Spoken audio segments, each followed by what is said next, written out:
தமிழகம் எங்கும் max gold cash for your gold. Max gold நீங்க தங்க மட்டும் இல்லைங்க, பிளாட்டினம், டைமண்ட், சில்வர், ரூபினி எதை வேணாலும் விற்கலாம். உங்களுக்கான பணம் ரொக்கமா கையிலயோ இல்லைன்னா பேங்க் அக்கௌண்ட்லயோ உடனடியாக செலுத்திடுவாங்க. மார்க்கெட் மதிப்பை விட 100 ரூபாய் ஒரு கிராமுக்கு உங்களுக்கு கூடுதலா கிடைக்கும். தமிழ்நாடு முழுக்க டோர் ஸ்டெப் சர்வீஸும் இவங்க ப்ரொவைட் பண்றாங்க. உங்களுக்கு கோல்ட விற்கணும்னு அதுக்கு ஒரே ஒரு பெஸ்ட் பிளேஸ் மேக்ஸ் கோல்டு தான். கால் 04445454545. வணக்கம். Big topic with Karthik Mayakumar. நான் சொல்ற இந்த நடிகை பத்தி எத்தனை பேருக்கு தெரியும்னு தெரியல. ஆனா தமிழ் சீரியல் பார்ப்பீங்களே, உங்களுக்கு நல்ல பரிச்சயமான ஒரு முகம் தான். தவறிட்டாங்க. அதை நான் இங்கே நாசுக்கா சொல்கிறேன். அவங்க உயிரை அவங்களே மாய்த்துக்கிட்டு இருக்காங்க. இதை பற்றி தான் முழுக்க பார்க்க போகிற நிகழ்ச்சிகளை போகலாம்.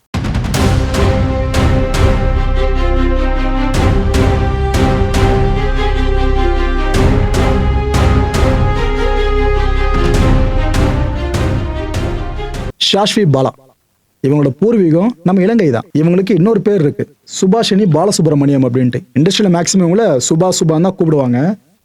இவங்களுக்கு சினிமாவில் நடிக்கணும்னு ரொம்ப நாள் ஆசை. இந்த ஆசையில இலங்கையிலிருந்து கிளம்பி தமிழகத்துக்கு வராங்க. வந்தவங்க அங்க எங்கன்னு சான்ஸ் தேடி அலையிறாங்க. இவங்க ரொம்ப சின்ன பொண்ணு கிடையாதுங்க, 35 இருக்கும் அவங்களுக்கு வயசு. 30+ அது போலதான் இருக்கும்னு நினைக்கிறவங்க வயசு. நான் விசாரிச்ச வரைக்கும் வாய்ப்பு தேடி சென்னை வந்திருக்காங்களா. வந்தவங்களுக்கு சினிமாவில் ஹீரோனா நடிக்கிற வாய்ப்பு பெருசா கிடைக்கல.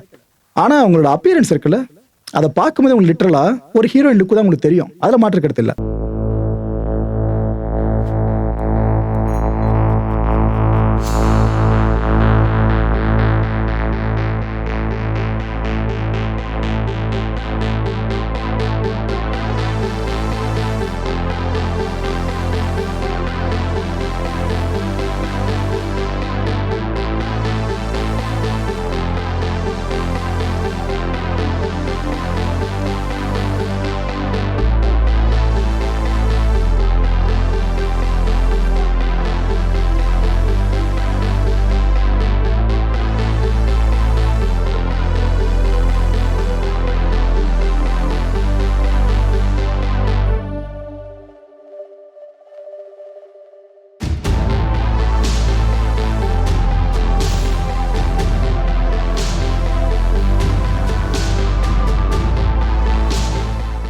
என்னதான் அப்பியரன்ஸ் அப்படி தெரிஞ்சாலும் வாய்ப்பு கிடைக்கணும்ல. கடைசி வரைக்கும் சினிமால ஹீரோயினா மாறுற வாய்ப்பு உங்களுக்கு கிடைக்கவே இல்லைங்க. இண்டஸ்ட்ரியை பத்தி நல்லா தெரிஞ்சவங்களுக்கு தெரியும் அந்த வாய்ப்பு எவ்வளவு கஷ்டமான வாய்ப்பு அப்படின்ட்டு. ஓகே, துணை நடிகையை வச்சு நம்ம நடிப்போம் அப்படின்னு வர்ற வாய்ப்பை பயன்படுத்திக்க ஆரம்பிச்சிருக்காங்க. முதல்ல துணை நடிகையா உள்ள வருவோம், அதுக்கப்புறம் போக வாய்ப்பு கிடைச்சனாக்கா ஹீரோயினா நம்ம மாறுவோம் அப்படின்ட்டு. இவங்க அப்பப்ப சில படங்கள்ல துணை நடிகையாவும் நடிக்க ஆரம்பிச்சிட்டாங்க. இதுக்கப்புறம் என்ன பண்றாங்க, சரி இன்னும் ஹீரோயின் வாய்ப்பு சரியா வர்ற மாதிரி தெரியல, நாம எதுக்காக சீரியல் பக்கம் திரும்ப கூடாது. அங்க ஹீரோயினா பண்றதுக்கு வாய்ப்புகள் கண்டிப்பா வரல, எடுத்துதான் வந்துடும். ஒரு 2-3 சீரியல் சைட்ல பண்ணாலே அதுக்கப்புறம் மெயின் கண்டிப்பா கிடைச்சிரும். நாம எதுக்காக அந்த பக்கம் போக கூடாதுன்னு சீரியல் இண்டஸ்ட்ரி பக்கம் வராங்க. அப்படி அவங்க சீரியல்ல நல்லா கொடிகட்டி பறந்த கேரக்டர் பண்ணவங்க தான் இவங்க. கயல் அப்படின்ற சீரியலை கண்டிப்பா பார்த்திருப்பீங்க. அந்த சீரியல்ல முக்கியமான ரோல் இவங்க பண்ணியிருப்பாங்க.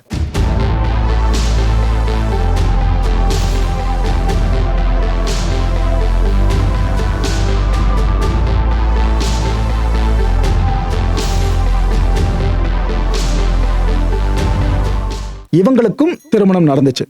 கடந்த 2024 ஏப்ரல் மாச வாக்குல தான் பிபின் சந்திரன் அப்படின்ற நபரோடு இவங்க திருமணம் பண்ணிக்கிட்டாங்க. இவங்க ரொம்ப நாட்களா காதலிச்சு, ஆக்சுவலா அவங்க ஒன்னா இருப்பாங்க. பாத்தீங்கன்னா அங்கங்க ட்ரிப் அடிக்கிறப்ப அவங்க எடுக்கிற புகைப்படங்கள், வீடியோஸ் இதெல்லாம் தொடர்ந்து இன்ஸ்டாகிராம் பேஜ்ல பப்ளிஷ் பண்ணிட்டே இருந்தாங்க. பாக்குற வரைக்கும் நல்ல ஜாலியான ஜோடியா தான் உங்களுக்கு தெரியும். அவ்வளவு தூரம் 2 பேரும் நெருக்கமா தான் இருப்பாங்க. உங்களுக்கே தோணும் லிட்டரலா இப்படி இருக்கணும்பா புருஷன் முறாட்டினா அப்படின்ற மாதிரி தோணும். அவ்வளவு நெருக்கமா போற இடம்லாம் சுத்தி பார்த்துட்டு அதை எடுத்து உங்களுக்கு காட்சியா காண்பிச்சு நல்லாவே கொஞ்சம் ஃபேம் எடுத்துட்டு இருந்தாங்க. கல்யாணத்துக்கு அப்புறம் இவங்க என்ன பண்ணிட்டாங்க, கணவருக்கு பெங்களூர்ல வேலைன்றதுனால அவங்களும் அங்கேயே செட்டில் ஆயிட்டாங்க, பெங்களூருக்கே போயிட்டாங்க. ஆனா இவங்களுக்கு ஷூட்டிங் அப்பப்ப சென்னை நடக்கும் பாத்தீங்களா, இதுக்காக மட்டும் இங்க வருவாங்க. வர்றவங்க ஒரு அப்பார்ட்மெண்ட் ஒன்று இருக்கு, அங்கதான் வீடு எடுத்து தங்குவாங்க. ஓகேவா, நம்ம சென்னை ஐயப்பந்தாங்கல் இருக்குல்ல, அங்கதான் அந்த அப்பார்ட்மெண்ட்டும் அமைஞ்சிருக்கு. ஆக்சுவலா இவங்க இங்க வந்த பிற்பாடு கணவர் கூட அடிக்கடி பேசுறது இதெல்லாம் பண்றதானே, ஹஸ்பண்ட் மனைவி கிட்ட தூரமா இருக்கும்போது பேசுற விஷயங்கள்லாம் இது அவங்க தொடர்ந்து பண்ணிட்டு தான் இருந்திருக்காங்க. அதுவும் சந்தோஷமா தான் போயிட்டு இருந்திருக்க மாதிரி தகவல் இருக்கு.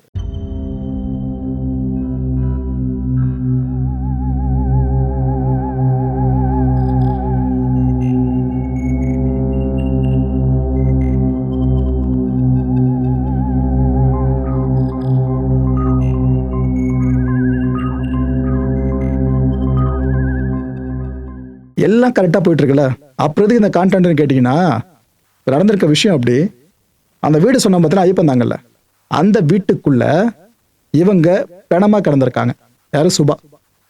போலீஸுக்கு அதுக்கப்புறம் தகவல் கொடுக்கப்பட்டிருக்கு. சடலத்தை மீட்கிறாங்க. பிரேத பரிசோதனைக்கு இதை அனுப்பி விட்டுறாங்க. அதுக்கப்புறம் விசாரணை போலீஸார் ஆரம்பிக்கிறாங்க. முதற்கட்ட விசாரணை தகவல் இப்ப வெளியா இருக்கு. அதை பத்தி மட்டும் உங்ககிட்ட ஷேர் பண்றேன். இது முதற்கட்ட விசாரணை தகவல் மட்டும்தான். என்ன சொல்றாங்கனாக்கா, ஆக்சுவலா அவங்க உயிர் பிரியறதுக்கு முன்னாடி கணவருக்கு வீடியோ கால் பண்ணி பேசியிருக்காங்களாமா சுபா. ஏதோ குடும்ப தகராறு இருக்கலாம்னு சந்தேகிக்கப்பட்டு இருக்கு. அவ்வளவுதான், கன்ஃபார்மா தெரியல. சுபா இதனால மன உளைச்சலுக்கு ஆளாகி இருக்கலாம்னு ஒரு சந்தேகம் கூட்டிட்டு வராங்க. சுபாவோட கணவர் ஒரு கட்டத்துல வாட்ச்மேனுக்கு ஃபோன் பண்ணிருக்காராம். அந்த அபார்ட்மெண்டோட வாட்ச்மேனுக்கு ஃபோன் பண்ணி ரூமுக்கு போய் பாருங்கன்னு சொல்லியிருக்காராம். மேபி என்ன நடந்திருக்கும், ஏதாவது அவங்க சொல்லியிருப்பாங்க, சண்டை போட்டிருப்பாங்க. இவர் பயந்துகிட்டு வாட்ச்மேனோட சொல்லி ரூமுக்கு போய் பாருங்கன்னு சொல்லியிருக்கலாம். சம்திங் அவ்வளவுதான், மேலோட்டமா பார்க்கலாம், ரொம்ப டீப்பா போவேனா. இதுக்கப்புறம் இந்த வாட்ச்மேனை போயிட்டு பார்த்திருக்காப்லையா. அப்போ உள்ளுக்குள்ள அவங்க சடலமா கிடந்த விஷயத்த அவர் விட்னஸ் பண்ணிருக்கலாம்னு சொல்லப்படுதுங்க. இதுக்கப்புறம் தான் போலீஸுக்கு இன்ஃபார்ம் பண்ணிருக்காப்லையா அந்த வாட்ச்மேன். இதுக்கப்புறம் போலீஸா ஸ்பாட்டுக்கு வந்திருக்காங்க. மற்ற விஷயம் நடந்து முடிஞ்சிருக்கு. இதெல்லாம் முதற்கட்ட விசாரணை தகவல் மட்டும்தான். இதுக்கப்புறம் இன்வெஸ்டிகேஷன் ஃபர்தரா போக போக தான் உண்மையான காரணம் என்னன்றது தெரிய வரும். ஏன்னா போலீஸார் இப்ப தேடி அலைஞ்சிட்டு இருக்கிறது வேற எதை பத்தியும் இல்ல, எப்படி இந்த பொண்ணோட உயிர் போச்சு, இதுல வேற யாருக்குன்னா சம்பந்தம் இருக்குமா, இல்ல குடும்ப தகராறு தான் பிரச்சனையா, இல்ல நம்ம கண்களுக்கு புலப்படாத வேற எதனா விஷயம் நடந்திருக்கா. இந்த விசாரணை கோணங்களை தான் ஃபுல்லா போலீஸார் இப்ப சுமந்துட்டு இருக்காங்க. வர வர இப்ப யாரை கேட்டாலும் ஸ்ட்ரெஸ்டா இருக்கு, ரொம்ப பிரச்சனையா இருக்கு, வாடவே பிடிக்கலன்னு ஈஸியா சொல்லிடுறாங்க அந்த வார்த்தையை. மக்களே பூமிக்கு வந்துட்டோம், நினைச்சு நம்ம வரல, நினைச்சு நம்ம போக வேணாம். போன நேரம் இருந்தா வர்றப்ப எப்படி ஈஸியா வந்தோமோ அதே போல ஈஸியா போறதுக்கு நேரம் வரும். அது வரைக்கும் வெயிட் பண்ணுங்க எல்லாருமே. அதை விட்டு எதுக்காக இப்ப ஏற்பட்ட முடிவுல எடுக்கிறாங்கன்னு தெரியல. சுபாஷ் சார்ந்து நான் சொல்றேன்னு நினைக்காதீங்க. ஏன்னா இன்வெஸ்டிகேஷன் போயிட்டு இருக்கிறதுனால இதுதான் நடந்திருக்கும் நம்ம ஒரு அசம்ஷனுக்கு ஒட்டுமொத்தமா வந்துட முடியாது. அதனால அதை பத்தி நான் பேசல. நான் ஜென்ரிக்கா இந்த விஷயத்தை பத்தி பேசிக்கிட்டு இருக்கேன். இந்த தாட் ப்ராசஸ் யாருக்காவது இருக்கு அப்படின்னா தயவு செஞ்சு இந்த வீடியோ இதுக்கப்புறம் பாருங்க, உங்க மனசு கண்டிப்பா மாறும். பிரபல உளவியல் நிபுணர் டாக்டர் அபிலாஷா இருக்காங்களே, அவங்க இது போல நெகட்டிவான தாட் உங்க மனசை ஹிட் பண்ணுது அப்படின்னா அதுல இருந்து நீங்க எப்படி எஸ்கேப் ஆகுறது, நல்ல வாழ்க்கையை நோக்கி நீங்க எப்படி திரும்புறது, இதை பத்தி டீட்டெயிலா சொல்லியிருப்பாங்க. அதை ஃபுல்லா பாருங்க, கேளுங்க, உங்களுக்கு தெளிவு கண்டிப்பா கிடைக்கும். தற்கொலை எண்ணங்கள் வந்தவங்க எப்படி அதுல இருந்து மீளணும் அண்ட் மற்றவங்க எப்படி அதுக்கு ஹெல்ப் பண்ணும் அப்படின்னு பார்க்கலாம். தற்கொலை எண்ணம் வரவங்க யூஸ்வலாக வந்து ஒரு லேர்ன்ட் ஹெல்ப்லெஸ்னஸ்ன்னு சொல்லுவோம். வேறு வழியே இல்லைன்ற ஒரு நெருக்கடி சூழலில் தான் வந்து தற்கொலையை பற்றி யோசிப்பாங்க. ஒன்று. ரெண்டாவது, பழி வாங்கணும், கோபம் ரொம்ப ஜாஸ்தி ஆகிடுச்சு, தலைக்கேறிடுச்சு, இவங்களை சும்மா விடக்கூடாது, இவங்களை பழி வாங்கணுன்னா நான் உயிரை கொடுத்து தான் பழி வாங்க முடியும் அப்படின்றப்ப பண்ணுவாங்க. மூணாவது கேட்டகரி காப்பி கேட் சூசைடுன்னு சொல்லுவோம். ஸோ அவங்க பண்ணிட்டாங்க. இப்போ க்ளோஸ் ஃப்ரெண்ட்ஸ் ஒரு 4 பேர் இருக்காங்க, அதில் ஒரு பையன் தற்கொலை பண்ணால் இன்னொரு பையனுக்கும் அந்த எண்ணம் வரும். அவன் இவ்வளோ ப்ரெஷரில் தற்கொலை பண்ணால் நமக்கும் அதே ப்ரெஷர் தானே இருக்குது, அப்போ நம்மளும் தற்கொலை பண்ணணும் போல இருக்கே அப்படின்ற தாட்லேயும் தற்கொலை எண்ணங்கள் வரும். ஸோ தற்கொலை எண்ணங்கள் வரவங்களுக்கு ஆஸ் அ சைக்காலஜிஸ்ட் என்னுடைய அட்வைஸ், ஃபஸ்ட்டு விஷயம், உங்களுக்கே உணர்ந்தீங்கன்னா நீங்கள் வந்து சைக்காலஜிக்கல் கவுன்சிலிங் வர்றது தான் ரொம்ப முக்கியமான விஷயம். ஏன்னா எல்லாரும் என்ன சொல்லுவாங்க, வீட்டில் பேசுங்க, ஃப்ரெண்ட்ஸ் கிட்ட பேசுங்க, இல்லை அது குழப்பத்தை இன்னும் அதிகப்படுத்தும். ஏன்னா வீட்டில் இருக்கவங்க ஒரே வார்த்தை சொல்லுவாங்க, பைத்தியமா நீ எதுக்கு உயிரை விடுறதை பற்றிலாம் பேசுகிற, போ அப்படின்ட்டுருவாங்க. ஃப்ரெண்ட்ஸ் வந்து எதனாலடா, ஆமாம் எனக்கும் அப்படி தான் இருக்குது, அப்படி தான் பேசுவாங்க. ஸோ அந்த ரியாலிட்டின்றது அவங்களுக்கு என்ன, இப்போ நம்ம என்ன பண்ணணும், எப்படி தான் இதை ஒரு முடிவுக்கு கொண்டு வருதுன்ற அந்த ரியாலிட்டி ஒரு ப்ரொஃபஷனல் செட்டிங்கில் தான் வரும். ஸோ இப்போது கிளினிக்கலாக பார்த்தீங்கன்னா நாங்கள் முதல்ல கான்ஃபிடென்ஷியாலிட்டி மெயின்டைன் பண்ணுவோம். ரெண்டாவது விஷயம், அவங்களுக்கு ஆக்டிவ் லிஸ்னிங், அவங்க சொல்ல வரதை உணர்ந்து அவங்க பிரச்சனையை புரிஞ்சு அவங்களுக்கு அவங்களே சொல்யூஷன் கொடுக்க யோசிக்க வைக்கிறது தான் கவுன்சிலிங். அதாவது ப்ராப்பர் சைக்கலாஜிக்கல் கவுன்சிலிங்லாம் இதுதான். சும்மா வந்து அட்வைஸ் கொடுக்குறதோ இல்லை நீ இந்த மாதிரி பண்ணிடு வாழ்ந்துரு அப்படின்றதெல்லாம் வந்து கவுன்சிலிங் கிடையாது. அதுவே வந்து மக்களுக்கு தெரியாது. ஸோ கவுன்சிலிங்கிறது அவங்கள வந்து யோசித்து அவங்களே முடிவெடுக்க வைக்கிறது. ஸோ தற்கொலை எண்ணங்கள் இருக்கிறவங்களுக்கு சுற்றி இருக்கிறவங்களுக்கு நிறையா வந்து க்ளூஸ் கொடுப்பாங்க. பேசும்போதே வந்து என்ன வாழ்க்கை இது அப்படின்வாங்க, இல்லாட்டி பிடிச்ச பொருட்களை போய் மற்றவங்களுக்கு கொடுத்துருவாங்க, நம்ம அடுத்த ஜென்மத்தில் பார்க்கலான்னுவாங்க. இந்த மாதிரி நிறைய க்ளூஸ் கொடுப்பாங்க. அதை வச்சு இவங்க ஏதோ சம்திங் இஸ் ராங்கிறது புரிஞ்சுக்கலாம். ஸோ அந்த மாதிரி இருக்கவங்கள முதல்ல வீட்டில் தனியாக விட்டு போகாதீங்க. நிறைய பேர் பண்ணுற மிஸ்டேக், அவங்க கொஞ்ச நேரம் தனியாக இருக்கட்டும், நம்மலாம் வெளியே போயிட்டு வரலாம் அப்படின்வாங்க. அது பண்ணவே கூடாது. ஏன்னா தனிமையில் இருக்கிறப்ப அவங்க யோசித்த முடிவு கரெக்டுன்னு அவங்களுக்கே தோணும். அந்த சூழலும் அவங்களுக்கு ஏதுவாக இருக்கிறப்ப they will try for suicide. ஆனால் தனியாக விடக்கூடாது. ரெண்டாவது, இம்மீடியட்டாக டைவர்ட் பண்ணணும். ஸோ அவங்களுக்கு என்ன பிரச்சனை, சில பேருக்கு வந்து எக்ஸாம் ஃபெயில் ஆகிட்டதாக இருக்கலாம், இல்லை லவ் ஃபெயிலியராக இருக்கலாம், இல்லை யாராவது அவமானப்படுத்தினதாக இருக்கலாம், தொலைஞ்சிட்டது, திருட்டு போனது, அந்த மாதிரி ஏதாவது இருக்கலாம். ஸோ என்ன காரணமாக இருந்தாலும் முதல்ல அந்த சூழல்லேருந்து அவங்கள வெளியே எடுங்க. அவங்களுக்கு டிஸ்ட்ராக்ஷன் கொடுக்குறது ரொம்ப முக்கியம். அண்ட் சப்போஸ் அந்த கூட இருக்கிறவங்க தற்கொலை பண்ணிக்கிட்டாங்கன்னா இவங்களுக்கு மெதுவாக சொல்லுங்கள். எல்லாரும் ஒரே மாதிரி இருக்க மாட்டாங்க, சில பேர் ரொம்ப சென்சிட்டிவாக இருப்பாங்க. ஸோ ஒரு ஃப்ரெண்டோ இல்லை ஈவன் நெய்பர்ஸாக இருந்தால் கூட தற்கொலை நடந்திருக்கு அந்த இடத்துலனாலே சுற்றி இருக்கிறவங்க சென்சிட்டிவாக இருந்தாங்கன்னா they get affected. அதனால் முடிஞ்ச வரைக்கும் அவங்களுக்கு தெரிவிக்காதீங்க. அண்ட் பெற்றோரும் சரி ஃப்ரெண்ட்ஸும் சரி இவங்க 2 பேர் தான் மெயின். இதில் ஒருத்தவங்களுக்கு தற்கொலை எண்ணம் இருக்குன்றத கரெக்டாக அப்சர்வ் பண்ணி மார்க் பண்ணி அவங்கள பிரித்து கொண்டாந்து கவுன்சிலிங் கொடுக்குறது ரொம்ப முக்கியம். நான் ஃபஸ்ட்டு சொன்ன மாதிரி. 2வது விளையாட்டாக பண்ணாதீங்க. சில பேர் என்ன சொல்லுவாங்க, அவன் அப்படி தான் சொல்லிகிட்டே இருப்பான்லாம் பண்ண மாட்டான்னு அவங்க முன்னாடியே சொல்லுவாங்க. சில பேருக்கு அது ஈகோயிஸ்டிக்காக இருக்கும். ஓ நான் விளையாடுறேன்னு நினச்சிங்களா, இருங்க நான் பண்ணுறேன் பாருங்கன்னு கூட. ஏன்னா அந்த நேரத்தில் அவங்க ஸ்டேபிள் மைண்டாக இருக்க மாட்டாங்க. அவங்களுக்கு என்ன தோணும், நீங்கள் என்ன அப்படி சொல்கிறீங்க, நான் பண்ணி காட்டுறேன் பாருங்கன்றதுக்காகவே கூட சில பேர் பண்ணுவாங்க. அண்ட் இன்னும் சில பேர் கோவத்துலேயும் பிளாக்மெயில் பண்ணுறதுக்காகவும் சும்மா த்ரெட்டுக்காக நான் சூசைட் பண்ண போகிறேன் அப்படின்னு முயற்சி பண்ணி அது கூட டக்குன்னு வந்து ஆக்சிடென்டலாக ஆகும். பட் வெளிப்பார்வைக்கு அது சூசைடாக தான் தெரியும், அவங்க இன்டென்ஷனாக இருக்காது. ஏன்னா கடைசி செகண்ட் வரைக்கும் அவங்க முயற்சி பண்ணுவாங்க உயிர் தப்பிக்கிறதுக்கு. ஸோ இந்த மாதிரி நிறையா சூசைடல் ஸ்டைல்ஸ் இருக்குது. அதனால் மக்கள் தெரிஞ்சுக்க வேண்டியது, ஒருத்தவங்க சொல்கிறாங்கன்னா செய்கிறவன் சொல்ல மாட்டான் அப்படின்னு ஒரு தப்பான கான்செப்ட் இருக்குது. அப்படிலாம் கிடையாது, யார் இருந்தாலும் செய்வாங்க.